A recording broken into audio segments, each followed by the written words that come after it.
Hello,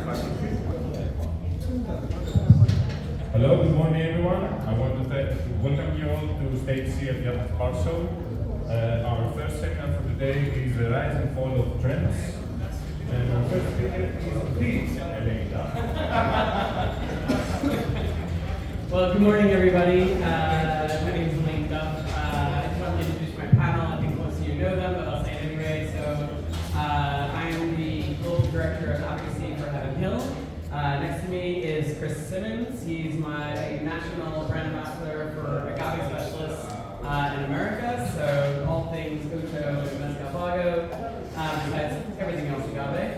I don't think Jesse needs an introduction, but the Jesse. Estes, the Global Brand Ambassador for Tequila Ocho. And then Benji Purslow, actually the Global, what are you, the European Brand Ambassador of all things whiskey for Heaven Hill. So thank you so much for coming. I know it's early in the morning, so really appreciate you guys showing up and actually looking, well, besides the Yorner in the front, pretty spry. No, sorry. So anyway, we want to talk about all things trends, right? Because they're ever growing, they're ever moving and changing within this industry. As my husband says, Duff, he would say, the great thing about a trend seminar is you can just make anything you want up and say it's happening because nobody knows because everything's changing all the time. But that being said, what is a trend, right? So trends are basically the direction we're all moving in, right? It's the direction, it's the attitude, it's some sort of opinion we all get. It's like, ooh, this is the cool new thing, right? So it can happen in fashion, it can happen in technology, but it's just, I'm so old that I remember when fresh juice started trending. Nobody thought fresh juice would be a thing. Bars used to argue with me and say, Elayne, you're crazy. Nobody's going to start putting fresh juice in your cocktails. That's insane. Well, how are we going to do that? That's just going to take too much labor. And I say, guys, I'm sorry to tell you, but it's happening. You're going to have to adjust. Right? So we start seeing these things happen, and the reason why they start to happen, there's a couple of people who make trends happen, right? So you have the early, right? We have the innovators. How many of you know a friend who's the innovator? They're about 2.5% of the population. They're the people willing to start saying crazy shit. And you're like, yeah, that's never gonna happen. What are you talking about? I happen to be married to one of those people. Mr. Duff, if anybody knows him, he pretty much, he really does say things, people think he's crazy, and then 10 years later, they seem to be happening. And I only know this because I've been married to him for 14 years, and things he talked about 14 years, 5 years later, they started going on. So those are those ones, they are the ones that we need, those innovators. Right? Say Elon Musk is an innovator, right? He's saying things where like, you're insane, man. But he's probably right in so many things, except for his political choices. All right? Then you have the early adopters. That's only about 13% of us.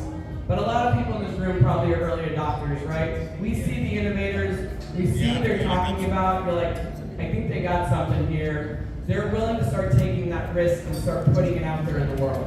Think about the first person, who used even egg whites, right? Nobody was like, ew.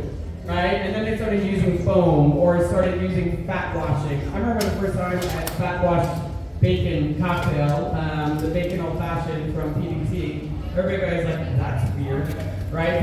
But they were willing to do it. And that was the trend, right? We're going to talk about. Then you have the early majority, right? So that's certain your customers are coming in. The ones that are going into the bars. The ones that are coming into your cocktail bar, they don't ask questions. They're like, if they say it's good, I'm gonna have it, right? Because they're willing to take a risk. They trust you. They see, all right, this is cool. I don't understand anything on this menu. None of the ingredients make sense, but I'm gonna test it out, right? Those are the early majority. Right, and then you have the late majority. Yeah, those are the hanger-ons. It is so embedded. It's like the people started drinking Aperol spritzes like 22 years in. And then you have the last guys, they are literally like, it is so entrenched, as we like to say, it's jump the shark, right? And it's like, we're all like, yeah, whatever, what's next? And they finally go, yay, I'm gonna start drinking an Aperol spritz now because everybody else is doing it. But these are the people that make our worlds go around because they help us build cool new things within our industry. All right, so trend versus fad. How do we know when something is gone, right? So remember the fidget spinner, right? Things like this that are in, I don't know, what today, I'm trying to think, what today is going to be a fad within our industry? Is fat wash going to stay around? Maybe, I think so, right? Is it a trend or a fad? But basically, a fad becomes a trend, like something that somebody's doing something is cool, like the fidget spinner, no. We all were like, that was fun. But like, when it suddenly becomes, when those people, the late adopters, really get on board, then it's a trend, and it stays for a long time. Remember the espresso martini? It came out 25 years ago. It took a long time.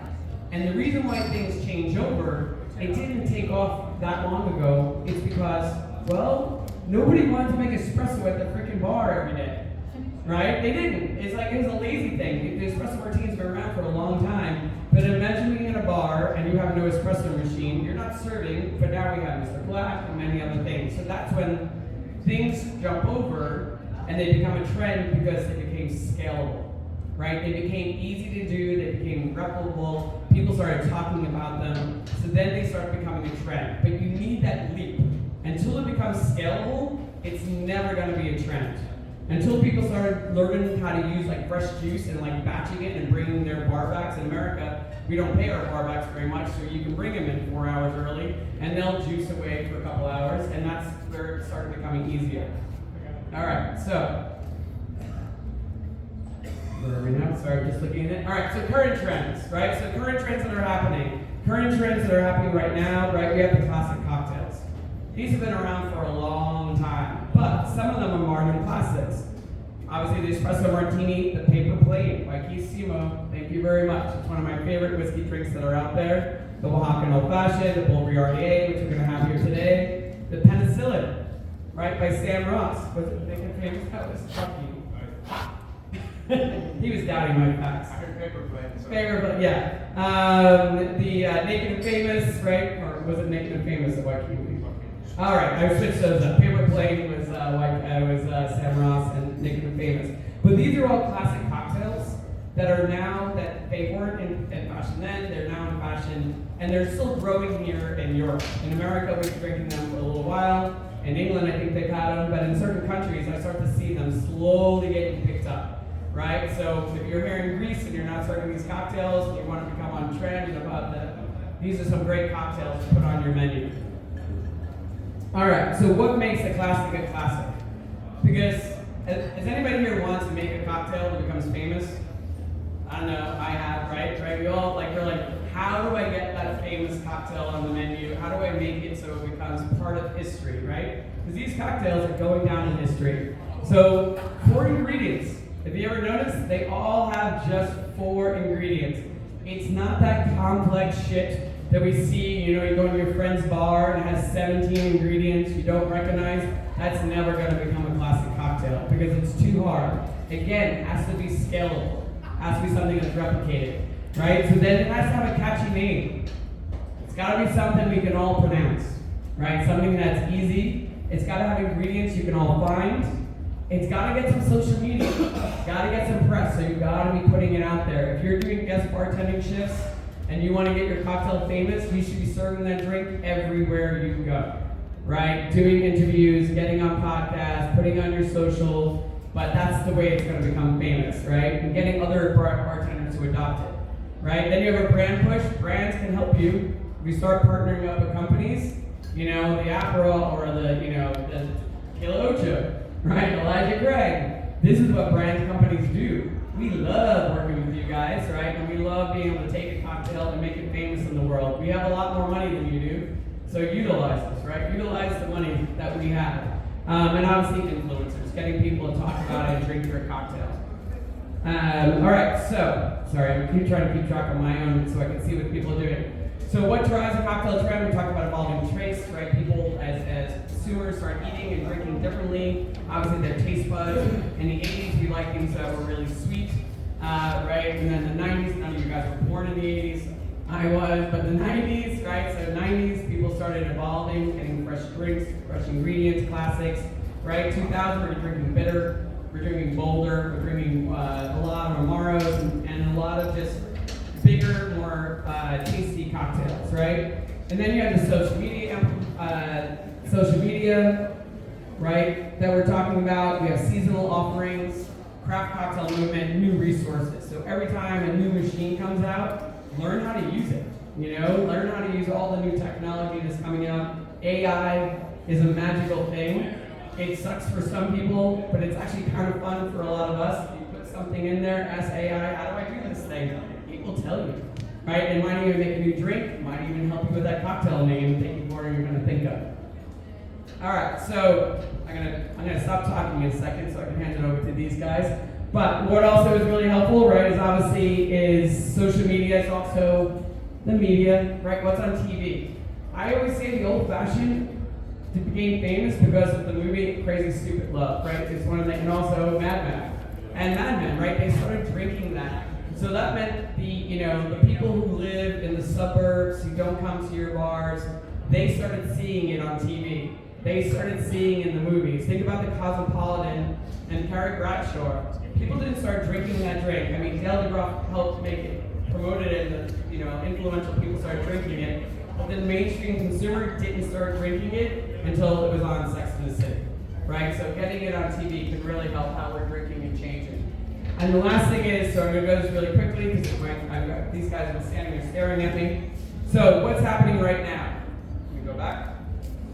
So right now we have, you have your consumer. The consumer, as you all noticed, the consumer's changed after COVID. What's the biggest thing you see change? They actually know how to make a drink, right? Did you notice your consumer's pretty smart and savvy now? They actually started making drinks at home. So they actually are asking you questions. They want to know new things, right? So they have a more adventurous palate. They are thinking about things. They know how to ask the right questions. And they want to know things that are, just different, right? They also appreciate spirits and mixology. So they're premiumizing, right? They're asking for drinks. They're asking for spirits for the very first time by brand, right? Things that they didn't ask for before. And they're not just asking for the common ones, like in America we say, like, the common bitch person is just saying, I want a Patron. No offense to Patron, it's good to kill. But like, they don't even know what Patron is. They now know. They now know the difference. Like, they know what a Nocho is. They know what an Elijah Craig is. They know what they want. So they're doing different things, and they're emphasizing what ingredients they want to see in their cocktails. So this is what I'm seeing out there in the world. This is from a bar in Peru. His name is now escaping my brain. But this is their ice program. They have an entire room just dedicated to ice. Their entire drinks program, a lot of their drinks are simple, but their room is like the size of this room, their ice program. So they just cut and store ice. They have one guy, he's called the ice guy. And this is all he does. He makes ice every single day, carves them, blocks them up, puts them in their freezer so they're always ready for service, right? Sustainability. Thank God for the agave straw, because I hate paper straws. Who hates paper straws? Oh my God, I hate paper straws so much. I mean, I love turtles, but paper straws, I'm just, that is just one thing I can live without. So if you haven't seen it, the agave straw is a magical thing. It's one of my favorite straws that I love to work with. But this is important. The customer is coming in and they really want to feel good about what they're drinking. What are they spending money on? So letting them know that you have some sort of sustainability program happening makes them feel good about spending money in your bar, right? Because sustainability is hard. We all know that. And the average customer wants to feel good about it. They might recycle at home, but knowing when they spend their money and they're doing it on something sustainable makes them feel good about themselves. That makes them feel less like a bad person. They're like, well, I don't recycle as much as I should, but when I go drinking, I know I'm drinking sustainable spirits, and that bar that I'm spending my money in is doing the right thing, and I'm contributing to that. So just making them feel good will make them feel better about your bar. All right, so then we're talking about, right, Instagram worthy. You need to have things. You don't have to have as complex as these, but like that drink on the bottom with the orange, that's a Giabraldi from, oh my gosh, but Dante, right, thank you. That drink I probably shouldn't have had this morning. That's from Dante, right? It's not a complicated serve. It's a beautiful serve, right, just by putting that fresh orange. It's one of the most delicious drinks you'll ever have. But that is not, they didn't buy fancy glassware, right? They didn't put anything complicated. It's art, right? It's not that complicated. But everybody takes a picture of that drink when it comes out in that bar, right? So you can go crazy with glassware, again, partnering with brands, or you could just, or a nice little color, but you need to have something Instagram so people are talking about your bar. Fat washing we talked about, right? Things people are looking into. Coconut oil, which is probably not that sustainable. It's not bad, but palm oil is worse. A soft cheese, butter, chocolate, fat Greek yogurt, cheese. I don't like the cheese cocktails, to be honest with you. I've had blue cheese cocktails, it's just not my jam. But finding fat washing adds obviously that mouthfeel, that delicious taste, right? This is something, a technology that a lot of people are utilizing. It's not that if I can do it, you can do it. I'm not that advanced. But it's something that's really fun to do, right? And then lastly, right, we have savory, right? It's using ingredients like, again, cheese, mushrooms, olives, balsamic, beets, onions, celery. These are things that the consumer, as we become more foodies in our industry, people are eating better, they're doing different things. These are some ingredients they're looking for. But at the end of the day, it has to be yummy. It just can't be weird. Right? It can't be, the worst compliment, can anybody tell me what's the worst compliment you can get on your drink? It's interesting. Right? What do you say to your friend who made the weird drink and they spent their heart and soul on it and they give it to you and they're so excited and you drink it and you're like, well, that's interesting. Right? Because you don't want to be offensive, but they're never going to drink it again. Like, you want it so it's yummy. So go big, but make sure they're delicious. And this really is the last slide for me. Low ABV, right? You have to have this on your menu. You have to have some non-alcoholics on your menu. This is definitely not going away. You're only going to make more money on it. I put that one beer in there. I don't know if it's available yet, but it's my favorite beer. We drink it at home all the time. You know, with this Athletic Brewing, if it's available in your country, it's good. It's really darn good. Can't taste the difference between the two of them. That being said, I'm now going to hand it over to the rest of my panel who've been very patient with me, talking about spirits that are trending. What is happening, things that you should be adopting into your bar. So the first one we're going to talk about is tequila. There you go. There you go. All right, are we on here? Yeah. Good, hear me? Yeah. All right, great. Hi everybody, for those of you who came in late, my name is Simmons. I am the National Tequila Ocho Ambassador in the United States. I also represent Mezcal Vago as the National Ambassador. So I'm going to talk a little bit about the trends with tequila and mezcal in the US. Can I see by a show of hands who in the audience is from here in Athens or in Greece? All right, how many Europeans in the audience? Awesome. And how many people from the US? Nobody from the US. All right, cool. Well, this will be relevant then because it's good for you to hear what I have to say since you're not familiar with what's going on in the U.S. You can see some of the stats here that we have on this slide. Basically, I'll just sum them all up by saying that there's been a tremendous amount of growth in the United States with both tequila and mezcal from people drinking it neat and also having it in cocktails. So we're passing around a Paloma for you right now. This Paloma is one of the cocktails that Tequila Ocho has really embraced, has become a big seller for us. Across the United States, we have a really awesome program in place called Palomas on the Patio. We have a big emphasis with different bars across the country focusing on this drink in general. I think that you see a lot of cocktails across the United States using mezcal and tequila. I think one of the biggest emphasis that I can say for cocktails would be simplicity, right? Simplicity with your ingredients and understanding how cocktails can really help drive the category. So that brings us to the growth drivers within the agave category, at least in the United States anyway. Some of the big drivers here would be cocktails. So as I mentioned, simplicity with cocktails is really important. We have some examples here. If you're drinking one of them, the Paloma is fantastic. Margaritas are still the number one cocktail in the United States across the board. We see a lot of margaritas.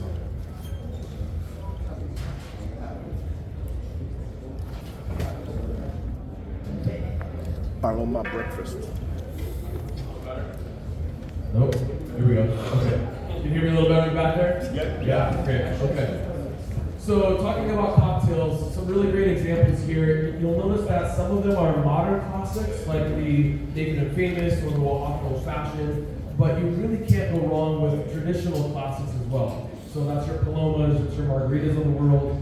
Switching it up and making a slight variation, like a small margarita. These are some of the most popular cocktails in all of the United States across the board. And to talk a little bit about what Elayne was saying earlier, you know, I think what makes a really great trend is taking an example of something that's been around for a long time, like a margarita, and just making a slight variation, right? So you're stuffing tequila and putting in mezcal, and now all of a sudden you have something that people are familiar with. And we're finding that in order for mezcal to grow as it is right now in the U.S., one of the ways that we're seeing that trend happen is by putting it into cocktails that people are familiar with, right? Everybody knows what a margarita is. You take that mezcal, you put it in the margarita, and now people are willing to try it because they're familiar with the drink. They may not be all that familiar with mezcal, but because they're familiar with a cocktail, they're willing to kind of step off that ledge, so to speak, and try something new. Another big driver, a growth factor here in the United States would be all the celebrities that are jumping on board. We're all familiar with the Casamigos of the world, and gentlemen like The Rock, and Matthew McConaughey is getting into it now. Pantalones. We can talk about the quality of these products, all day long, or the lack of quality if you want. But the important thing is that they're drawing a lot of attention to the category. And so when you have people coming into a bar saying, I want The Rock's tequila, or I want the new tequila from Matthew McConaughey, they're at least getting into the category and understanding what it's all about. I think every tequila drinker in the United States started with a tequila that may be of questionable quality, and then they've learned what better quality is the more that they consume, right? And a lot of that happens with people that are focused on advocacy and trying to teach the consumer, but it also just happens naturally. I think that, you think about the things that you were drinking when you first started to consume alcohol, and I guarantee you're probably not drinking the same thing now, right? The same trend happens with tequila consumption. You start drinking things that are maybe on a certain level, but eventually you graduate to things that are better and better quality. And a lot of that follows with the next trend, which is premiumization.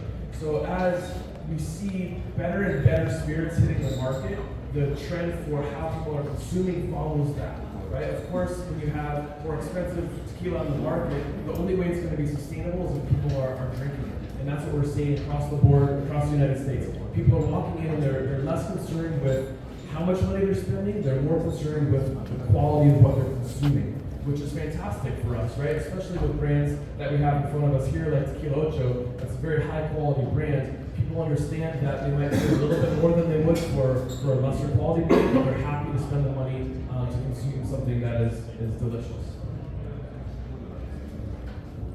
All right, I'm gonna pass it over to Jesse. Thanks, Chris. Kalispera, everyone. Can everyone hear me? Yes. Kalimera, rather. Everyone, can you hear me in the back, everyone? Yes. Salud. Breakfast palomas. I think the paloma is the official cocktail now, unofficial cocktail of Athens Purslow, I think we drink like 30 years. Athens Paloma show. Athens Paloma show, exactly right. So Chris has hopefully given you a very nice and kind of wide, broad overview of where agave spirits are in tequila, specifically in the United States. Just to give you guys some context, the U.S. is by far, and has been for many years, by far the largest tequila market in the world. About twice as big by volume as Mexico. If we talk about by value, the U.S. accounts, so in terms of revenue sales, the U.S. accounts for about 80% of the global market. Huge, huge, huge tequila market. But we're going to talk about Europe and what we can do in terms of helping foster this trend, this global trend of tequila growth. So we'll come back to this slide. I just want to show you this. In the last few years, especially in Europe, tequila sales have really taken off. And I've tried to figure out what it is exactly. I don't know, I have some ideas. But it was around 2021, the summer of 2021, tequila just went like this. And this is true for all of Europe, for the most part. UK, where I'm based, certainly is the case. Greece took a little bit of a different trajectory. Now, these figures, just for context, are from the CRT, the Consejo Regulador de Tequila, the Regulatory Council. These are exports. So it could be that there's tequila going to Germany, for example. There's a very famous German brand that maybe you're familiar with a red hat on top. So that is all exported to Germany and then comes to Greece. So these numbers are not exactly correct in terms of Greek consumption of tequila. By the way, Greece, for many, many years, per capita, because I think there's only, 11 million people here in Greece, per capita has been one of the largest tequila consumers for some years now. But you guys see we took a dip in exports going to Greece in 2020, 2021. We all know why that was. The whole world changed those years. But just to give you some context, overall tequila sales in Greece in the last 10 years have gone up by 50% in total. But look at the split in 2023. For the first time, well, actually technically it was around 2021 as well, but for the first time or second time, 100% agave tequila overtook what we call regular tequila or mixto tequila in Greece.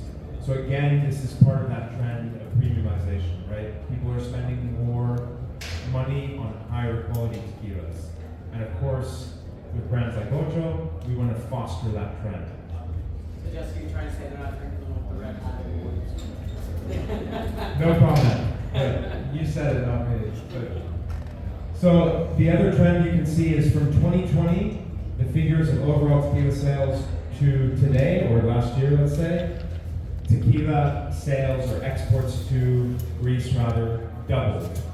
So there's a nice upward trend here in Greece. So what can we do to capitalize on this trend? A lot of this for us centers on education, right? Some of you may be familiar with my father, Tomas Estes. Among many other things, he was the official tequila ambassador from Mexico to the European Union. This was what it was all about for him. Education, promoting the category, having fun. This is tequila. If we're drinking tequila and not having fun, I think we're doing something wrong. But here's a bit of background into my father's history, including Tequila Ocho. He started this process of education in 1976. There was no market for tequila in that time. So as Elayne mentioned, trends don't always happen overnight. And in fact, I would much rather build solid foundations for a category like tequila, and see that trend go like this over time, rather than it be, as Elayne said, a fad, and just have a big spike and then a drop off. Some of those big celebrity brands that Chris mentioned, we've already seen that. There's a huge spike in some of these brands, and they're already in sharp decline. Again, what we want for the category is a sustainable, ongoing trend. So education, getting people to taste tequila, what I think some people refer to as liquid to lips, right? Getting people to actually taste it. How many people here work in bars or restaurants? Most of you guys.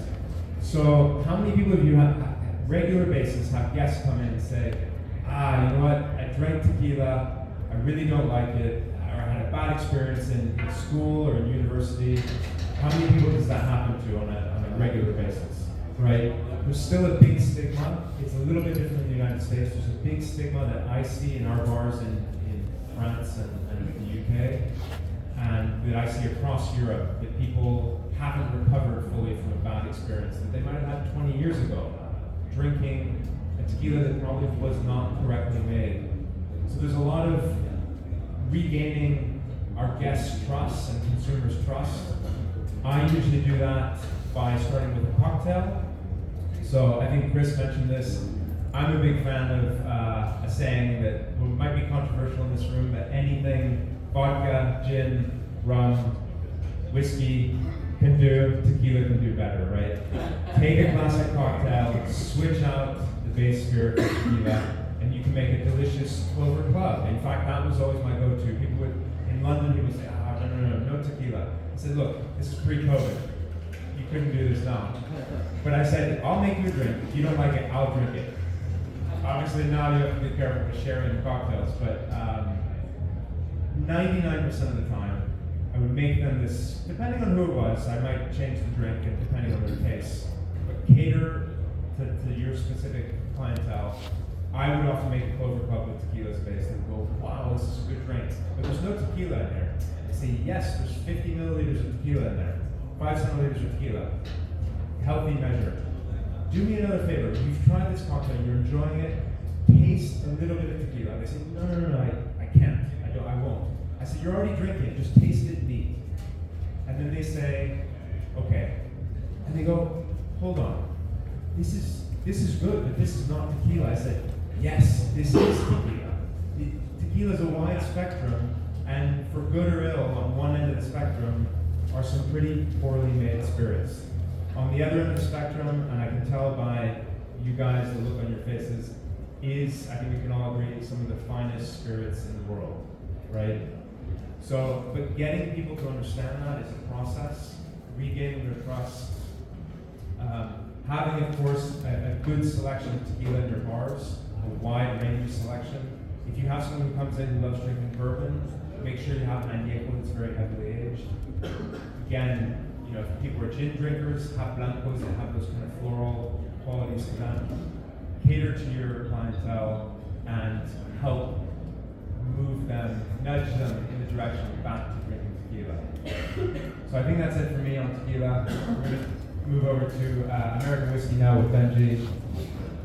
Thanks, Jez.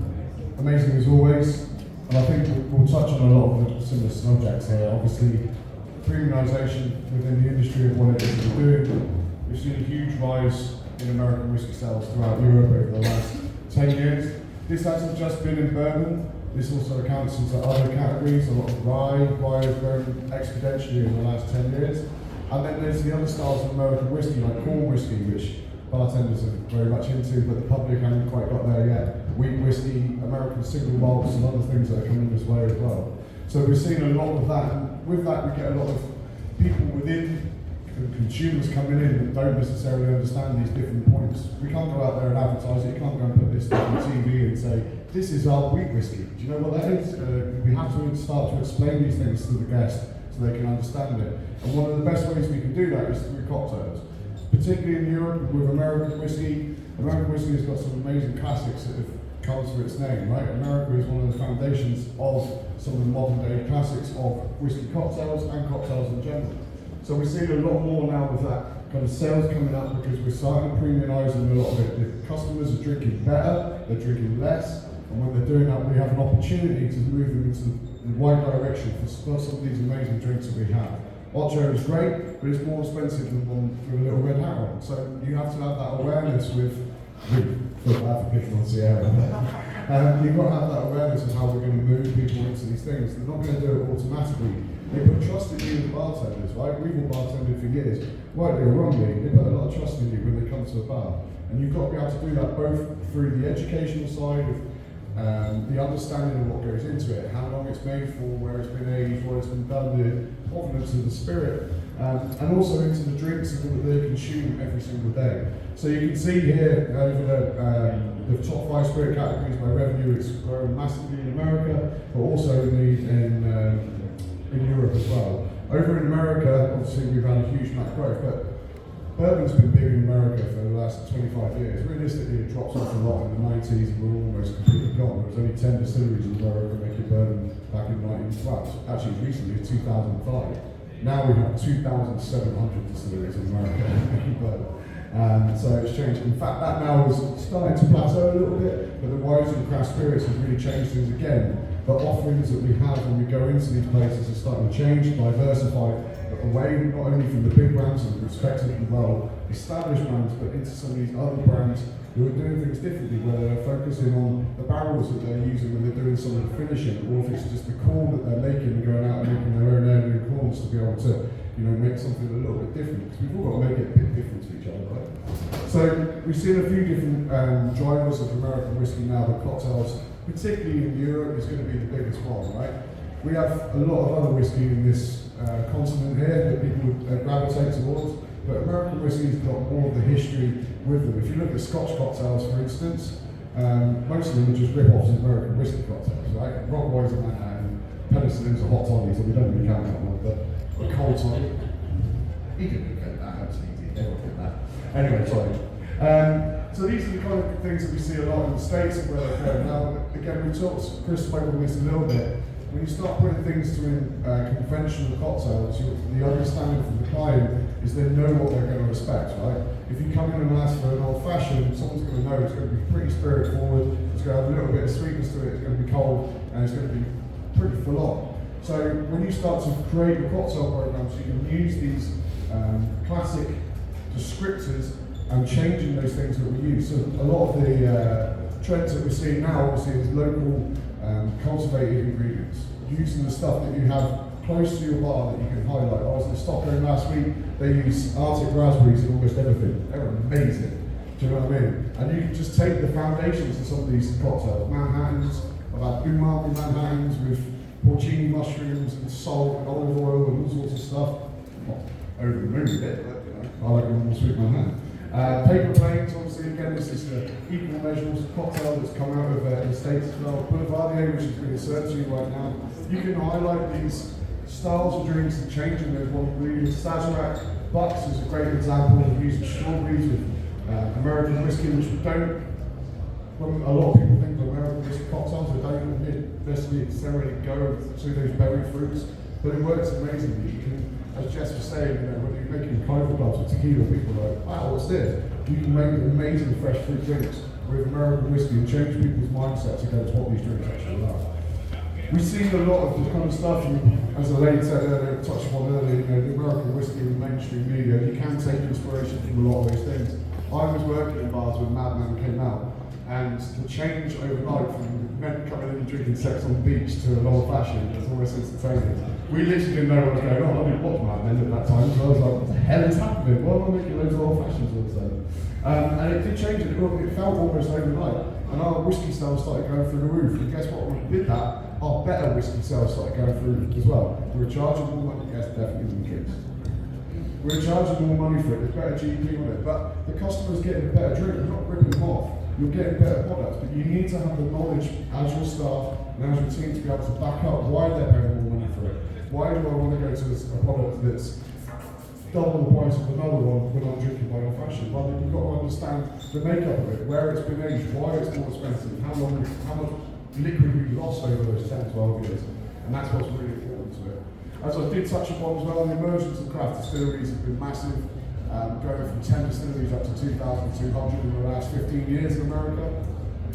They all start to, everyone's got to do something a little bit different to each other. You can't just make the same stuff, right? And craft distilleries often focus on the products, the base ingredients that they use, whether it's the corn or the yeast, the water that they use within their liquids. They can't necessarily age their products for years and years and years, as some of the bigger distilleries can, where you can put a nice big fat number on the middle of the thing and go, oh yeah, we've made that for 23 years.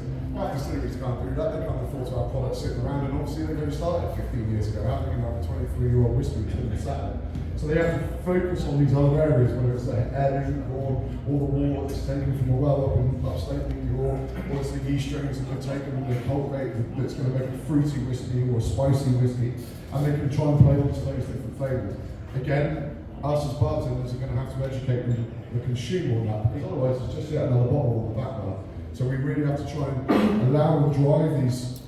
Obviously, we've got the big fat numbers that we can put on stuff. People like understand this more, right? Consumers go, oh, it's got a big number on it, that means it's going to be more expensive. So it's easier to sell those kind of things. But in the old days, you would never put stuff like this in a cocktail. Now we can get away with putting those kind of things in a cocktail. I find a lot of times when people come up and ask for an old fashioned, they don't ask me how much it is. Do you know what I mean? So you can, that is an opportunity for you to use better products, to speak to them about why they should be using it, it's highlighting the spirit, it's not covering it up in the same way as using Arctic raspberries and stuff like that. You're accentuating the flavours of that product itself. So if you use this as an opportunity to educate your customers further into why they should be drinking these kind of things as well. American whiskey in Europe, as we've seen, has almost doubled over the last 2 years. So really in a big stage of growth at the moment. This again is to do with a lot of distilleries.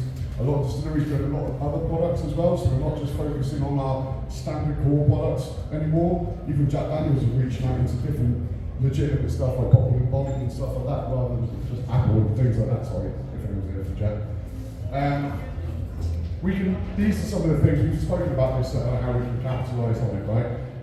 Educating the guests is really, really important. You can do that whether it's with tasting flights or the opportunity when they sit in a bar, or when somebody comes in and asks for a Manhattan. If someone comes into a bar and asks for a Manhattan, likelihood is they know exactly what it is that they want.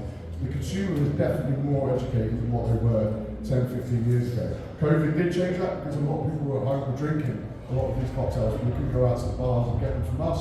They were like, how do I make a margarita? And then you can see that that's what they're going to be drinking. So when they come in, they already have this preconceived knowledge of what these drinks are. And we can use that to our advantage of being able to upsell them into what we can see as a better product as long as that education is there. So premiumisation is a big part of that. And then a diverse range of whiskies. We've got obviously bourbons, which is the only native spirit of America, but we also have rye whiskey. Rye whiskey has grown 1,504% in the last 10 years across Europe and America. That is incredible in amount of growth. We've gone from stuff like Rittenhouse, bottled and bond, big, punchy, spicy, full-on rye whiskies that we used to use in cocktails, to a lot more sipping ryes. Stuff that's been aged longer. You know, Whistle Pig, ourselves. What other big ryes that has been aged for a long time? Just trying to think off the top of my head. Done that earlier. Drink Elijah Great, that's it, more than happy. But even as we start to age them longer, they're becoming a sipping rye as opposed to one that are just used in cocktails. Wheat whiskies, like I say, American single malts is now going to be categorised for the first time as well, so that's going to have its own classification. We've got corn whiskies like mellow corn, baby blue, these different kind of things, again, focusing on the core ingredients and doing them differently. And we have to sort of look at this as a whole on how we can improve our program. Alright, so to conclude, right? So this is some things just to take away. You go back home, things on how you capitalize on these trends, right? So identify emerging trends. How do you do that, right? You're coming here, you're at seminars, stay on top of social media. I hate to say it, TikTok. Look at what people are talking about. Read your industry news. See and find that person, that innovator, that person you know who just goes out of the box. Because that crazy thing that they're talking about right now, in the next 5 years, is going to be the thing that we're all starting to think about and drink. So you want to be the first person that's capitalizing on what that innovator is talking about. But most importantly, assess your bar's capabilities. What is your bar actually capable of doing? Do not adopt trends that your team can't handle. I remember going to a bar and consulting, and I watched their staff make a drink, and they didn't know how to make a margarita correctly, right? And he's asking me if I can help them put a liquid nitrogen program in. And I was like, sir, I'm so sorry, but no. I was like, you're gonna kill somebody. Your team, I have to teach you the basics first. So, because you can't make until you make a margarita correctly or an old fashioned, you shouldn't be using liquid nitrogen or doing fat washing. So you have to master the basics. If you are doing your classics solidly, inside and out, your techniques are solid, your round building is solid, then you can start building some of these more innovative trends that take a little more capability to put into play. Master those first, and then you have a shot, and then keep moving on. Obviously, keep up with the trends, keep developing innovative cocktails. They're a pain in the ass. They cost a lot of money sometimes because you have to buy new equipment, but keep trying. So once you have mastered your basics, keep trying to do things that are innovative and new to keep that customer coming back. And again, sometimes it's as simple serve with a giant orange on the top of it. It could be something that's very simple, doesn't have to be out of this world, but just keep innovating to keep people coming back, looking for things that are new. And most importantly, I think the big common thing we've all said here today is train your bar team. Make sure training is so important. It's not one time, it's not 2 times, it's every week, it's every month. Keeping them on top, so keep yourself on top of the trends. Make sure you know how to train or find professionals.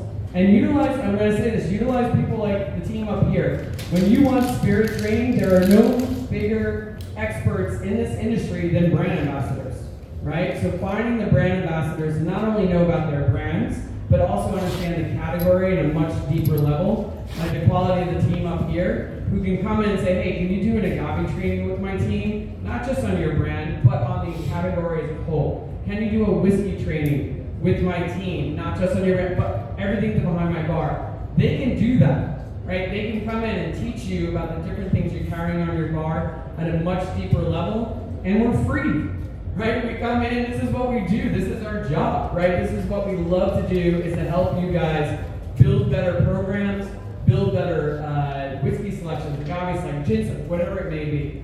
So if I can leave you with that, access the tools that are out there in the world, because there are a lot of them. And that's it. Thank you. Does anybody have any questions? Sorry, I know we're kind of out of time, but I'm right on time. I did 45 minutes on the dot. Any questions? If so, we can take them outside probably. Yeah. All right, sounds like a plan. Well, thank you guys. Thank you. This is everybody. Oh, we're going off. There you go. Thank you, Athens Bar Show, for having us, and thank you all for being here. Have a great morning, everybody.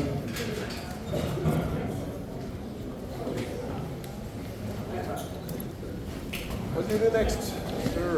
Oh, why are you calling me sir? Come on, that's the way to do it. When two gentlemen interface with each other, they use sir. They're very polite. What is the plan? I have actually